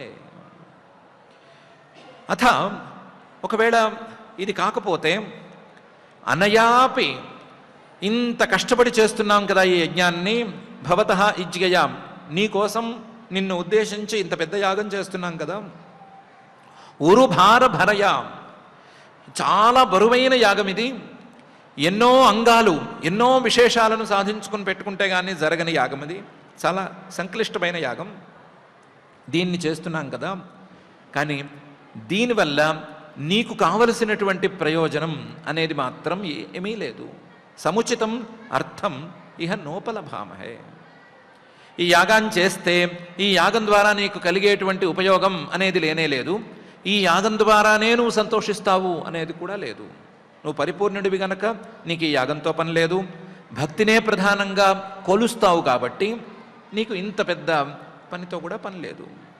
అథ అనయానపి న భవతః ఇజ్గయా ఉరుభార భరయా సముచితమర్థం ఇహ ఉపలభామహే. ఎందుకంటే ఆత్మన ఏవ అనుసవనం అంజసా అవ్యతిరేకేణ బోభూయమాన అశేష పురుషార్థ స్వరూపస్య కింటు నాథ ఆశిష ఆశాసానానాం ఏతత్ అభిసంరాధన మాత్రం భవితుమర్హతి. నువ్వు పూర్తిగా పరమానంద స్వరూపుడివి, పరమానంద స్వరూపుడివైనటువంటి నీకు ఇవన్నీ చాలా చిన్న చిన్న పనులు, మాకేమో పెద్ద పెద్ద పనులు, నీకేమో చాలా చిన్నవి. ఆత్మనః ఏవ స్వతః అనుసవనం ఎప్పుడూ కూడా అంజస సాక్షాత్తుగా ఇటు అటు ఏ అడ్డము లేకుండా అవ్యతికరేణ అన్నీ కలిసి ఒకచోట ఉన్నాయా అన్నట్లుగా బోభూయమాన అశేష పురుషార్థ స్వరూపస్య అందరూ కలిసికట్టుగా అన్ని కాలాల్లోనూ కోరికలు కోరుకున్నారని అనుకుంటే, ఆ కోరికలు తీరినాయనుకుంటే, ఆ కోరికలు తీరిన తాలూకు సుఖాలన్నిటినీ విడివిడిగా తీసి ఒకచోట గుట్టగా పోసామని అనుకుంటే, అశేష పురుషార్థ స్వరూపస్య నీ యొక్క పరమానందంలో అది కనీసం లెక్కకు కూడా రాదు. నీ యొక్క స్వరూపభూతమైనటువంటి ఆనందంలో, నీ ఆనంద స్వరూపంలో అది కనీసం లెక్కకు కూడా రాదు. అంతటి ఆనందం పోని లెక్కేసుకుందాము అంటే, మానవుల యొక్క సర్వకాల సర్వావస్థలలో ఉండేటువంటి కోరికలు తీర్చుకున్నటువంటి ఆనందాలను గుట్టగా పోస్తే ఎంత ఆనందమో అంత ఆనందం కదా నీ యొక్క స్వరూపానందం. అంతటి ఆనందం ఉన్నవాడికి, అంత ఆనందాన్ని తనలో భరించేవాడికి ఏం చేస్తే ఏం చెల్లుతుంది, ఏం చేస్తే ఏం సరిపోతుంది, ఏం కావాలి అనే పరిస్థితి ఉంటుంది. కాబట్టి నీ కోసం అని కాదు, కింటు నాథ ఆశిష ఆశాసానానాం ఏతదభిసంరాధన మాత్రం భవితుమర్హతి. ఈ నాభి చక్రవర్తి గారికి ఏదో కోరిక ఉంది, లేదా ఇంకొక ఆయనకి ఇంకో కోరిక ఉంటుంది. ఆ కోరికను తీర్చుకోవటానికి, నీ అనుగ్రహాన్ని సాధించుకోవటానికి నీవు చేసిన ఉపదేశంలో, వేదంలో ఉండేటువంటి కర్మలు చేసుకోవటం అనేది ఒక భాగం అవటానికి అవకాశం ఉంది. నీవే ఉపదేశం చేశావు వేదాలని, అందులోనే కర్మలున్నాయి. ఆ కర్మల ద్వారా ఆశిష ఆశాసానానాం ఏతద్ అభిసంరాధన మాత్రం. నిన్ను నీవు ఉపదేశం చేసిన వేదంలో ఉండేటువంటి కర్మలతో పూజించుకోవటం అనే అంశం వరకు ఇది కుదిరిపోతుంది, సరిపోతుంది. భవితుం అర్హతి అని అన్నారు. దానికి కూడా ఒక కారణం చెప్తున్నారు. తద్యథా బాలిషానాం స్వయమాత్మన శ్రేయ పరం అవిదుషాం పరమపురుష ప్రకర్ష కరుణయా స్వమహిమానం చ అపవర్గాఖ్యం ఉపకల్పయిష్యన్ స్వయం న అపచిత ఏవ ఇతరవత్ ఇహ ఉపలక్షిత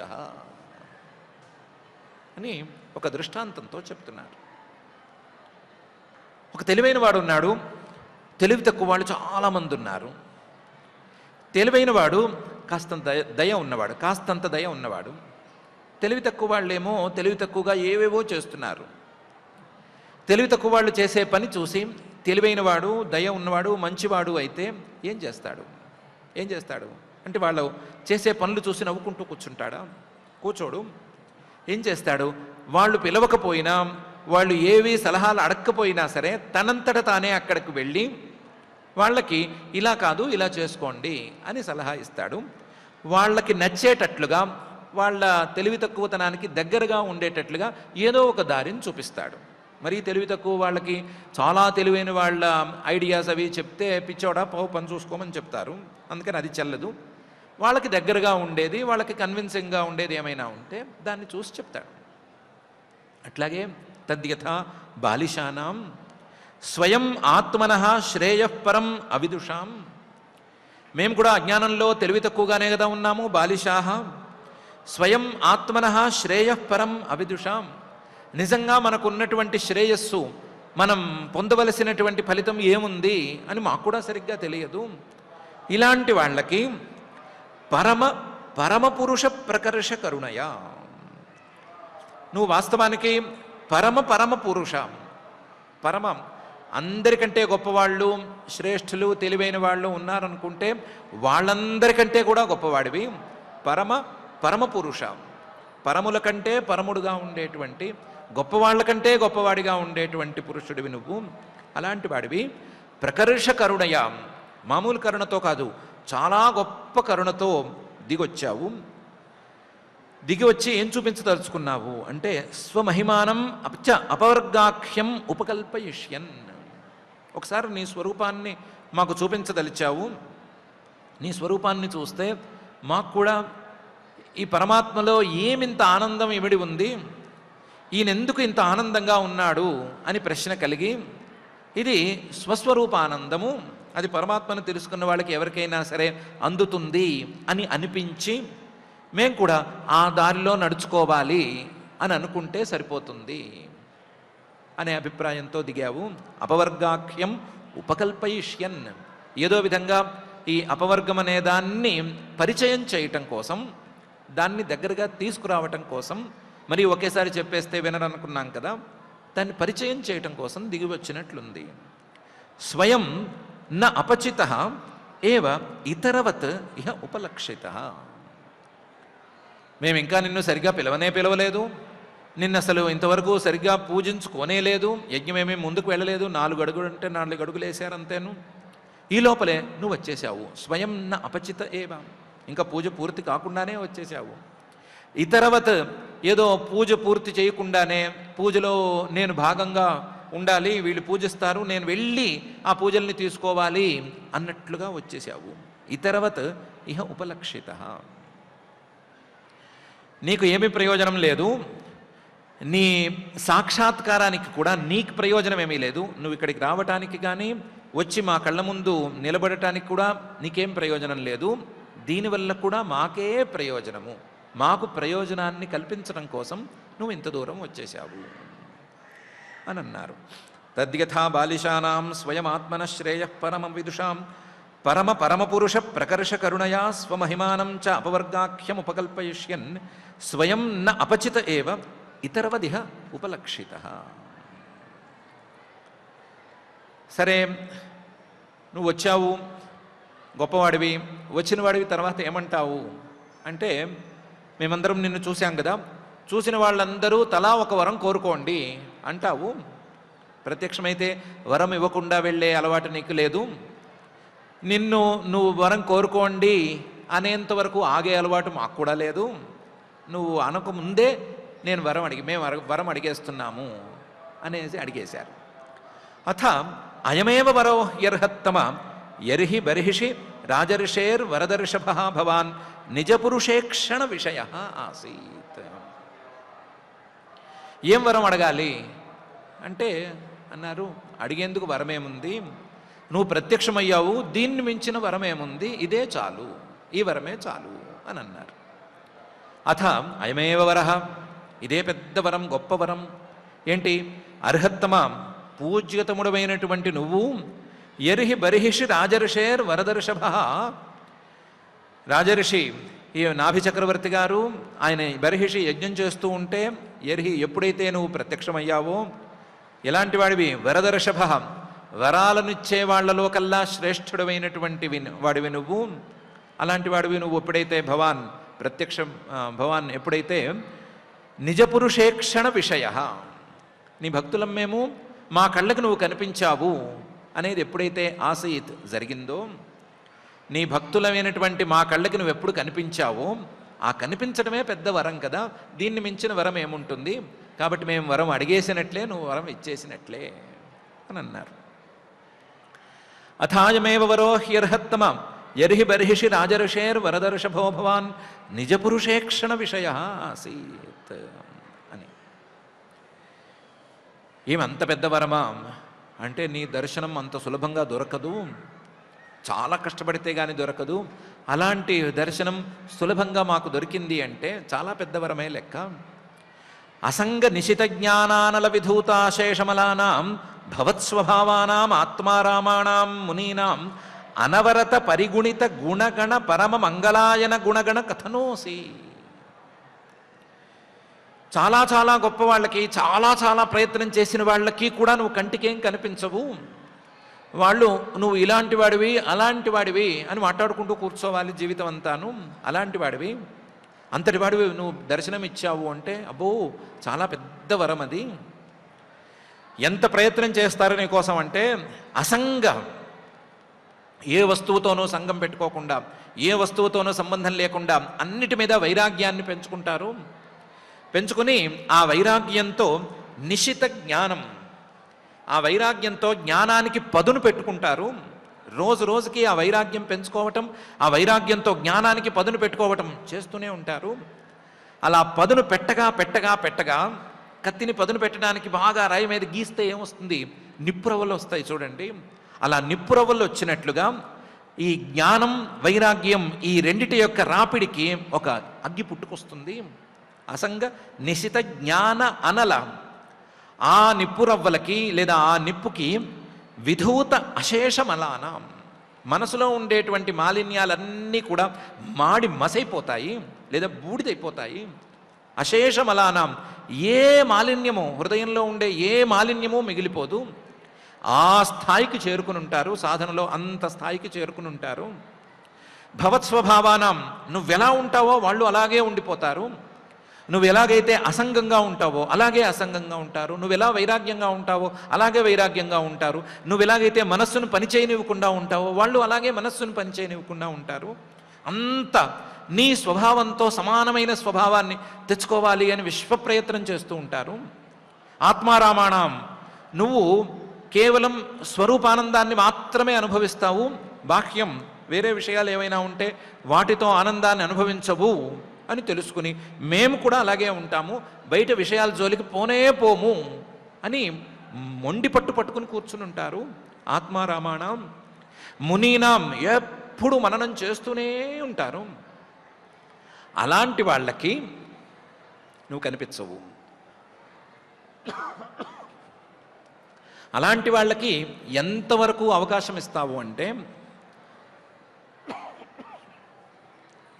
అనవరత పరిగుణిత గుణగణ పరమ మంగళాయన గుణగణ కథనోసి అంతవరకే అవకాశం ఇస్తావు. నీకుండేటువంటి అపరిమిత గుణాలు, లెక్కలేనన్ని గుణాలు, అలాంటి గుణాలతో కూడినటువంటి ఓ గుణగణాలతో కూడినటువంటి ఓ పరమాత్మ, అనవరత పరమ మంగళాయన గుణగణ కథనోసి. అనవరతం మళ్ళీ మళ్ళీ తిరిగి తిరిగి చెప్పిందే చెప్పి నీ గుణాలను గురించి చెప్పుకునేంత అవకాశం మాత్రం ఇస్తావు. అనవరత గుణగణ పరమమంగళాయన గుణగణ కథనోసి. నీ గుణాలు అబ్బో చాలా పెద్ద శుభ ఫలితాలను ఇస్తాయి అని మళ్ళీ మళ్ళీ చెప్పుకునేంత అవకాశం వరకే ఇస్తావు. ఇంత కష్టపడి వైరాగ్యంతో నీతో సమానంగా అయిపోదామని విశ్వ ప్రయత్నం చేస్తున్న వాళ్ళకి నీ గురించి మాట్లాడే అవకాశాన్ని కాస్తంత కల్పిస్తావు. ఇంతవరకే. వాళ్ళు మరి నిన్ను దర్శించుకోవటమో చాలా దూరంలో ఉంది అన్నట్లు ఉంటావు. అలాంటి వాడివి ఈరోజు మేమేం పెద్దగా పని చేయకపోయినా, ఈ యాగంలో కూడా నిన్ను పెద్దగా పిలవకపోయినా, నిన్ను పూజించకపోయినా సరే వచ్చేసి మాకు దర్శనం ఇచ్చావు అంటే అది గొప్ప వరం కాదా? తప్పనిసరిగానే అవుతుంది అని అన్నారు. అసంగ నిశిత జ్ఞానానల విధూతాశేషమలానాం భవత్స్వభావానామాత్మారామాణాం మునీనాం అనవరత పరిగణిత గుణగణ పరమమంగళాయన గుణగణ కథనోసి అని. పోనీ నువ్వు కనిపించావు పెద్దవరం, ఇదే పెద్దవరం అంటే నువ్వు తృప్తి పొందవేమో. అలా కాదులేండి, కనిపించినందుకు ఏమైనా ఒక వరం కోరుకోండి అంటావేమో. అంటే మాత్రం ఒక వరం కోరేసుకుంటాము అని వాళ్ళంతట వాళ్లే వరాన్ని కోరేసుకున్నారు. అథ కథంచిత్ స్ఖలన క్షుత్ పతన జృంభణ దురవస్థానాదిషు వివశానాం న స్మరణాయ జ్వర మరణ దశాయామపి సకల కష్మల నిరసనాని తవ గుణకృత నామధేయాని వచన గోచరాణి భవంతు అని వాళ్ళంతట వాళ్ళే ఒక వరం కోరేసుకున్నారు. నీ స్మరణ మాకెప్పుడు ఉండాలి, ఇదే వరం. నీ స్మరణ మాకు ఉండాలి అంటే అది చెల్లే విషయంగా లేదు. ఎందుకు లేదు అంటే కథంచిత్ ఎట్లా చూసినా సరే మాకున్నటువంటి దురవస్థలకి అది జరిగే పనిగా లేదు. ఎందుకు జరిగే పనిగా లేదు? మాకున్న పనులు చాలా పెద్ద పనులు. ఆ పనులలో మేము కూరుకుపోయి ఉన్నాం కాబట్టి మాకేమీ ఇంత టైం లేదు. ఏమేం పనులలో కూరుకుపోయి ఉన్నాము? కథంచిత్ స్ఖలనం, ఎప్పటికప్పుడు జారి పడిపోతూ ఉండటం అనే పనిలో మేము కూరుకుపోయి ఉన్నాము. క్షుత్ అంటే తుమ్ముతూ కూర్చోవటం అనే పనిలో కూరుకుపోయి ఉన్నాము. పతన ఏదో పైనుంచి కిందకి పడిపోతూ ఉండటం, జారిపోవటం వేరు పడిపోవటం వేరు అనుకుంటే ఒకసారి జారటం, ఇంకోసారి పైనుంచి పడిపోవటం అనే పనిలో మునిగిపోయి ఉన్నాము. జృంభణం ఆవలింతలు అనే పనిలో కూరుకుపోయి ఉన్నాము. దురవస్థానం చాలా కష్టమైనటువంటి ప్రదేశాలను ఎంచుకుని అక్కడే కూర్చోవటం అనే పనిలో మునిగిపోయి ఉన్నాము. చేసే పనులు దాదాపుగా ఇంతే: తుమ్మటం, ఆవలించటం, లేకపోతే పైనుంచి జారి పడిపోవటం, లేదా పైనుంచి కింద పడిపోవటం. ఇలాంటి పనులలోనే మునిగిపోయి ఉన్నాము. ఏ పని తీసుకున్నా సరే ఇందులో ఒక దాంట్లోకి చేరిపోతూనే ఉంటుంది, ఆ పనిలోనే చేరిపోతున్నాము. జారటం అనేది తీసుకుంటే తినటం మళ్ళీ తినటం అనే తక్కువ లెక్కలోకి వచ్చేస్తుంది. ఇలా ఏది తీసుకున్నా వచ్చేస్తుంది, వ్యాఖ్యానం ఏమీ అక్కర్లేదు. దీంట్లో వివశానం, మాకు టైం లేకుండా ఉంది, దీంతోనే సరిపోతోంది. ఇలాంటి పనులలో కూరుకుపోయి ఉన్న వాళ్ళకి నిన్ను స్మరించుకునే టైం ఏది? పోనీ ఎప్పుడూ నీ స్మరణ అక్కర్లేదయ్యా, పోనీ జ్వర మరణ దశాయామపి, ఎప్పుడైనా శరీరానికి రోగం వచ్చినా లేదా చివరి క్షణాలు ఆఖరి క్షణాలు ఏమైనా సమీపించినా అప్పుడు స్మరించుకుంటే చాలు అని అనుకుందామా? జ్వర మరణ దశాయామపి, ఆ రెండు సందర్భాల్లో బాగా జ్వరం వచ్చినప్పుడు, బాగా జ్వరం వచ్చి ఒళ్ళు తెలియనంత వేడిగా ఉన్నప్పుడు, లేదా ఆఖరి క్షణాల్లో నిన్ను స్మరించుకుంటే చాలు, ఈ రెండు క్షణాలు చాలు. లేదా కష్టం వచ్చినప్పుడు, చివరి కష్టం వచ్చినప్పుడు నిన్ను స్మరించుకుంటే చాలు అని అనుకుందామా అంటే ఎందుకు వస్తుంది గుర్తు, స్మరణం ఎందుకు వస్తుంది? జీవితమంతా ఈ పనులలోనే ఏదో జారి పడిపోతూ ఉండటం, తుమ్ముతూ ఉండటం, లేదా ఆవలిస్తూ ఉండటం, ఇంకో చోట పనిచేస్తూ ఉండటం అనే పనులే అలవాటు అయిపోతే గుర్తు అనేది ఆఖరి క్షణంలో నీదెందుకు వస్తుంది? కష్టం కలిగినప్పుడు నీ గుర్తు ఎందుకు వస్తుంది? కాబట్టి నహా స్మరణాయ, ఇలాంటి సందర్భంలో నీ స్మరణ కావాలి కాబట్టి కష్మల నిరసనాని తవ గుణకృత నామధేయాని వచన గోచరాణి భవంతు. నీ స్మరణ మాకు ఎల్లప్పుడూ అనేది అక్కర్లేదు, అంత పరిస్థితి వద్దు. ఎప్పుడూ నీ నామాన్ని నోటితో ఉచ్చరించేటువంటి వరం ఇస్తే చాలు, అంతైనా సరిపోతుంది. కష్మల నిరసనాన్ని, మనసుల్లో ఉండేటువంటి పాపాలను పోగొట్టేటువంటి నీ నామధేయాలు, అందులోనూ గుణకృత నామధేయాలు. నీ గుణాలకు, భక్త వాత్సల్యాదులకు సంబంధించినటువంటి నామాలు కొన్ని, నీవు చేసినటువంటి క్రియలకు సంబంధించిన నామధేయాలు కొన్ని. ఇలా ఎక్కడో నీటిలో దాక్కున్నటువంటి, నీటిలో కష్టపడుతున్నటువంటి ఏనుగును ఉద్ధరించిన వాడు గజేంద్రోర్ధర్త అనే ఒక క్రియకు సంబంధించిన నామం, లేదా ఇంకో క్రియకు సంబంధించిన నామం. ఇలా నీ క్రియలకు సంబంధించిన నామధేయాలు కొన్ని.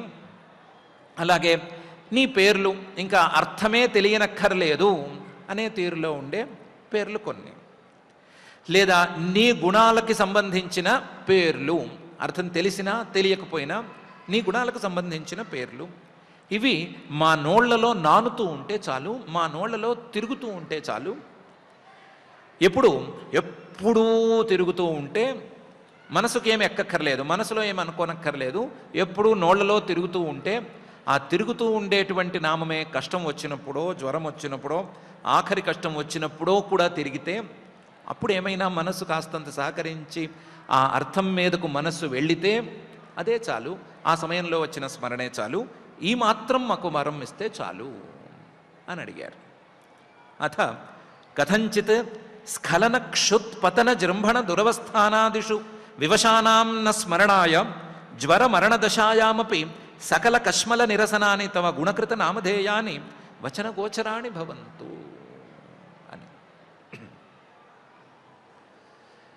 ఈ మాట విన్న తర్వాత పైకి వెళ్ళటం అనేది అసంబద్ధం, కాబట్టి ఇక్కడికి ఆపేసుకుందాము. ఈ ఘట్టంలో ఏమి దొరికింది అనే విషయం కూడా ఇప్పుడేమీ ఆలోచించుకోవద్దు, రేపు ఎప్పుడైనా చూద్దాము. ఈ ఘట్టం పూర్తయిన తర్వాత అయినా ఆలోచించుకోవచ్చు. కేవలం ఈ మాట ఒక్కటి పట్టుకుంటే చాలు. తవ స్మరణాయ కష్మల నిరసనాని తవ గుణకృత నామధేయాన్ని వచన గోచరాణి భవంతు అనే మాట దొరికితే చాలు. ఈ మాట మనసుకెక్కితే చాలు. ఆ పరమాత్మకు సంబంధించిన ఏదైనా నామం మన నోళ్లలో తిరుగుతూ ఉంటే అదే చాలు అని అనుకుందాము. అనుకుని పరమాత్మను, ఆ ఋత్విక్కులు కోరిన కోరికనే మనం కూడా కోరుకుని ఆ మహత్తమ హృదంతర నిరంతర నివాసి అయిన శ్రీనివాస పరమాత్మని, ఆయన యొక్క నామాలని మన నోళ్లలో నానేటట్లుగాను తిరిగేటట్లుగాను చూడమని ప్రార్థించుకుని ఈరోజుకు వ్యాఖ్యానం ఆపేసుకుందాము. పారాయణ కార్యక్రమాన్ని శ్రద్ధగా ప్రారంభించుకుందాం. ఈరోజు మనం పంచమ స్కంధం ద్వితీయ అధ్యాయంలో 21వ గద్యం నుంచి పారాయణ ప్రారంభించుకుంటున్నాం.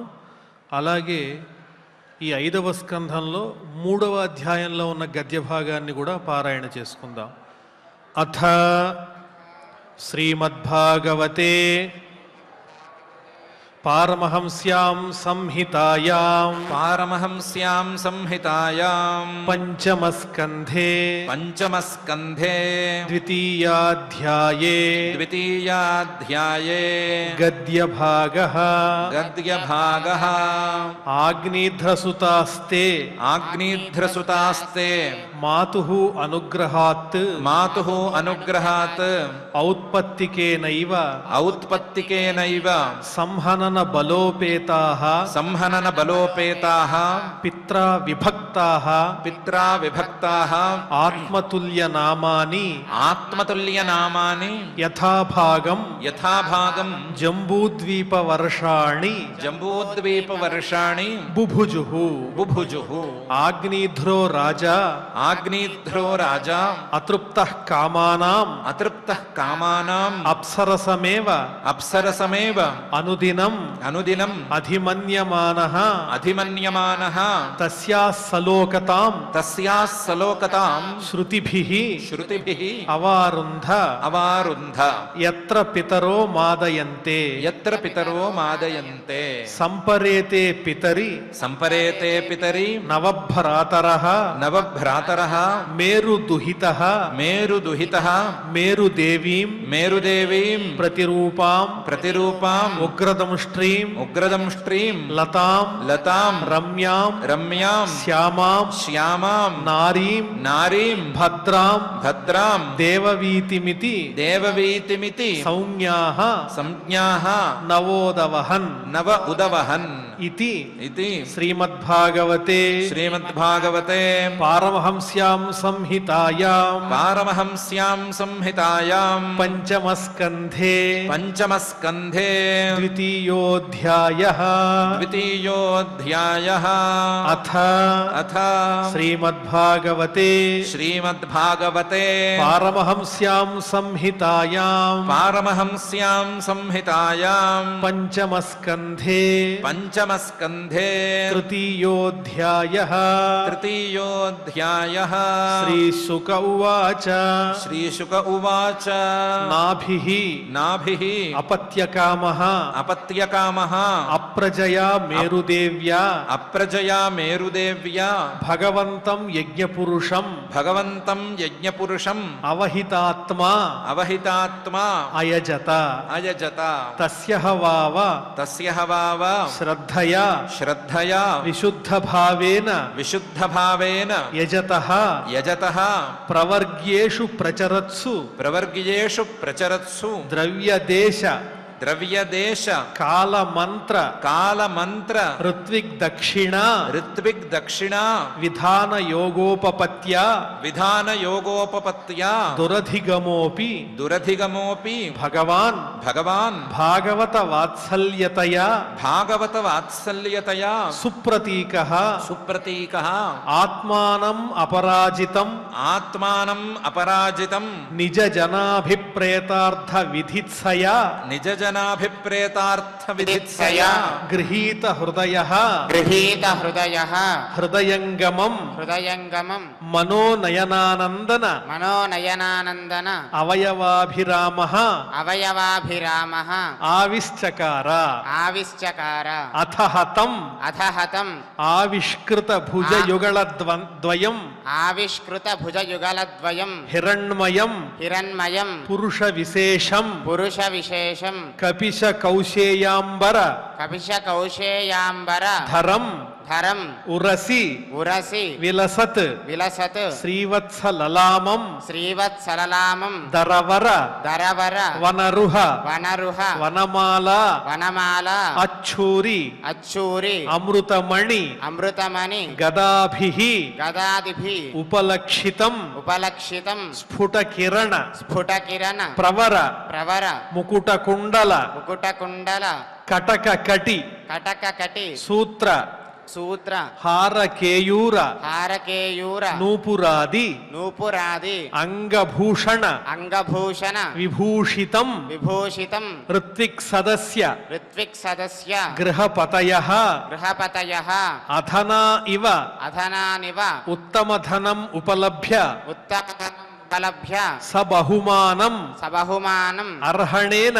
అర్హనేన అవనత శీర్షాణః అవశీర్షానః ఉపతస్థుః ఉపతస్థుః ఋత్విజ ఊచుః ఋత్విజ ఊచుః అర్హసి ముహుః అర్హసి ముహుః అర్హత్తమా అర్హత్తమాః అర్హణమస్మాకం అర్హణమస్మాకం అనుపథానాం అనుపథానాం నమో నమ ఇతి నమో నమ ఇతి ఏతావత్ ఏతావత్ సదుపశిక్షితం సదుపశిక్షితం కోర్హతి పుమాన్ కోర్హతి పుమాన్ ప్రకృతి గుణ ప్రకృతి గుణ వ్యతికరం వ్యతికరం ఈశ్వరం ప్రకృతి గుణ వ్యతికర మతి ప్రకృతి గుణ వ్యతికర మతి అనీశ అనీశ ఈశ్వరస్య ఈశ్వరస్య పరస్య పరస్య ప్రకృతి పురుషయో ప్రకృతి పురుషయోః అర్వాక్తనాభిః అర్వాక్తనాభిః నామరూపాకృతిభిః నామరూపాకృతిభిః రూప నిరూపణం రూప నిరూపణం సకల జన సకల జన నికాయ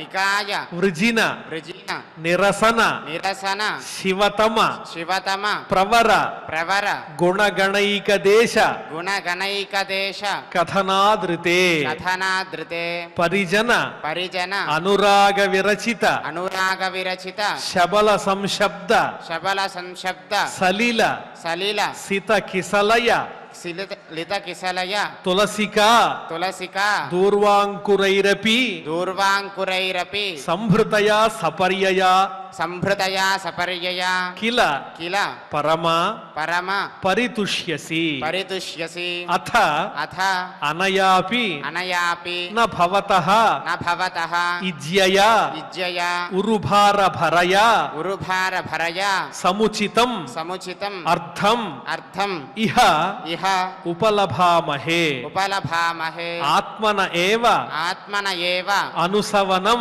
అనుసవనం అంజసా అంజస అవ్యతిరేకేణ అవ్యతిరేకేన భూభూయమాన భూభూయమాన అశేష పురుషార్థ స్వరూపస్య అశేష పురుషార్థ స్వరూపస్య కింతు కింతు నాథ నాథ ఆశిష ఆశాసానానాం ఆశిష ఆశాసానానాం ఏతత్ ఏతత్ అభిసంరాధన మాత్రం అభిసంరాధన మాత్రం భవితుమర్హతి భవితుమర్హతి తద్యథా తద్యథా బాలిశానాం బాలిశానాం స్వయమాత్మనః స్వయమాత్మనః శ్రేయః పరమ విదుషాం శ్రేయః పరమ విదుషాం పరమ పరమ పురుష పరమ పరమ పురుష ప్రకర్షకరుణయా ప్రకర్ష కరుణయా స్వమహిమానం స్వమహిమానం చ చ అపవర్గాఖ్యం అపవర్గాఖ్యం ఉపకల్పయిష్యన్ ఉపకల్పయిష్యన్ స్వయం నాపచితః ఏవ స్వయం నాపచితా ఏవ ఇతరవత్ ఇతరవత్ ఇహ ఇహ ఉపలక్షితః ఉపలక్షితః అథ అయమేవ అథ అయమేవ వరోహి వరోహి అర్హత్తమ అర్హత్తమ యర్హి బర్హిషి ఎర్హి బర్హిషి రాజర్షేః రాజర్షేః వరదర్షభః వరదర్షభః భవాన్ భవాన్ నిజ పురుష నిజ పురుష ఈక్షణ విషయః ఈక్షణ విషయః ఆసీత్ ఆసీత్ అసంగ అసంగ నిశిత జ్ఞాన నిశిత జ్ఞాన అనల విధూత అనల విధూత అశేష మలానాం అశేష మలానాం భవత్ స్వభావానాం భవత్ స్వభావానాం ఆత్మారామాణాం ఆత్మా రామానాం మునీనాం మునీనాం అనవరత అనవరత పరిగుణిత పరిగుణిత గుణగణ గుణగణ పరమ పరమ మంగళాయన మంగళాయన గుణగణ కథనోసి గుణగణ కథనోసి అథ కథంచిత్ అథ కథంచిత్ స్ఖలన స్ఖలన క్షుత్పతన క్షుత్పతన జృంభణ జృంభణ దురవస్థానాదిషు దురవస్థానాదిషు వివశానాన్నః వివశానాం నః స్మరణాయ స్మరణాయ జ్వర మరణ దశాయామపి జ్వర మరణ దశాయామపి సకల కష్మల సకల కష్మల నిరసనాని నిరసనాని తవ తవ గుణకృత నామధేయాని గుణకృత నామధేయాని వచన గోచరాణి భవంతు వచన గోచరాని భవంతు ఇతి ఇతి శ్రీమద్భాగవతే శ్రీమద్భాగవతే పారమహంస్యాం సంహితాయాం పారమహంస్యాం సంహితాయాం పంచమస్కంధే పంచమస్కంధే తృతీయాధ్యాయే తృతీయాధ్యాయే గద్యభాగః గద్యభాగః పారాయణ కార్యక్రమాన్ని భక్తి శ్రద్ధలతో పరిపూర్ణం చేసుకున్నాం. ఇప్పుడు అందరం కలిసి క్షమా ప్రార్థనాదులు పలుకుదాం. అథ క్షమా ప్రార్థన యదక్షర పదభ్రష్టం మాత్రాహీనం చ యద్భవేత్ తత్సర్వం క్షమ్యతాం దేవ నారాయణ నమోస్తుతే. అథ భగవత్ సమర్పణం కాయేన వాచా మనసేంద్రియైర్వా బుద్ధ్యాత్మనా వా ప్రకృతే స్వభావాత్ కరోమి యద్యత్ సకలం పరస్మై నారాయణాయేతి సమర్పయామి. అథ లోకక్షేమ ప్రార్థనా. సర్వే భవంతు సుఖినః, సర్వే సంతు నిరామయాః, సర్వే భద్రాణి పశ్యంతు, మా కశ్చిద్ దుఃఖభాగ్ భవేత్. అథ మంగళం శ్రియః కాంతాయ కళ్యాణ నిధయే నిధయేర్థినాం. శ్రీవేంకటనివాసాయ శ్రీనివాసాయ మంగళం.